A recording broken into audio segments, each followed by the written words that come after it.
Well, I thank my right honourable friend, and he's entirely right that a good deal is still there to be done, and I look forward to discussing it with Commissioner von der Leyen tonight. But I must tell the House that our friends in the EU are currently insisting that if they pass a new law in the future with which we in this country do not comply or don't follow suit, then they want the automatic right, Mr. Speaker, to punish us and to retaliate. And secondly, they're saying that the UK should be the only country in the world not to have sovereign control over its fishing waters. And I don't believe, Mr. Speaker, that those are terms that any Prime Minister of this country should accept.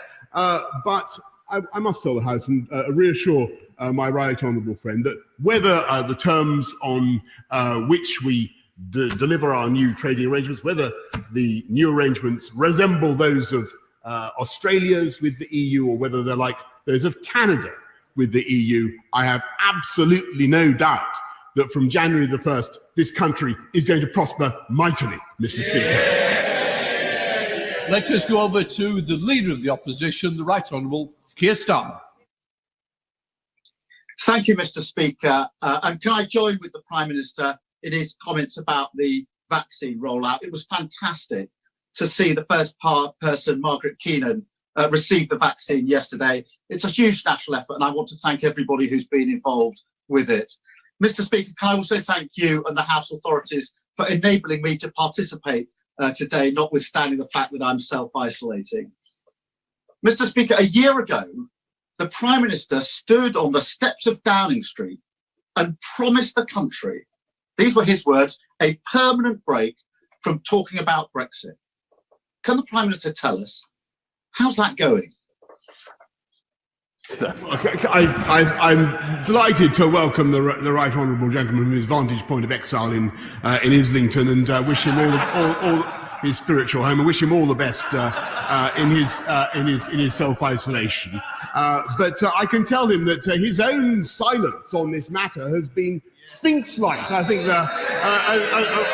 I wonder quite what it is, Mr. Speaker, that has kept him from asking this question for so long.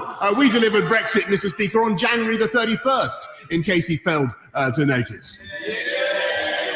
Going back to Keir Starmer. Keir Starmer. Mr. Speaker, it's Camden, not Islington. Camden. And the Prime Minister starts straight away by deflecting. Same old, whether it's COVID or Brexit. 12 months ago, he told the British people that he had an oven-ready deal. He didn't say he had half a deal. He didn't say the next stage will be very, very difficult. In fact, he told the British people, this was before the election, he faced them and he told them, these were his words, that the chances of no deal were absolutely zero. And the now Chancellor obviously took him at his word, because the Chancellor said in the run-up to the election, we won't need to plan for no deal because we have a deal. So a year on, why should anyone who trusted the Prime Minister when he said he had a deal, including his Chancellor apparently, believe a word that he says now? Prime Minister. Well, Mr. Speaker, I hesitate to accuse the right honourable gentleman of deliberately trying to mislead people, but let's be in no doubt that we had an oven-ready deal, which was the withdrawal agreement, by which the people voted for, as he rightly points out, by which this country left the customs union, left the single market, and delivered on our promises. And I can tell him that whatever happens, and you must know this, Mr. Speaker, that whatever happens from January the 1st, this country will be able to get on with our points-based immigration system, which we have put into law in fulfilment of our manifesto commitment. We'll be able to get on with instituting free ports, low-tax free ports in places where jobs and growth are most needed around the country. We'll be able to honour our promise to the British people and institute higher animal welfare standards, and we'll be able to do free trade deals, and we'll get our money back as well, Mr. Speaker. I don't know what else he wants to see from January the 1st, but all those things will be delivered.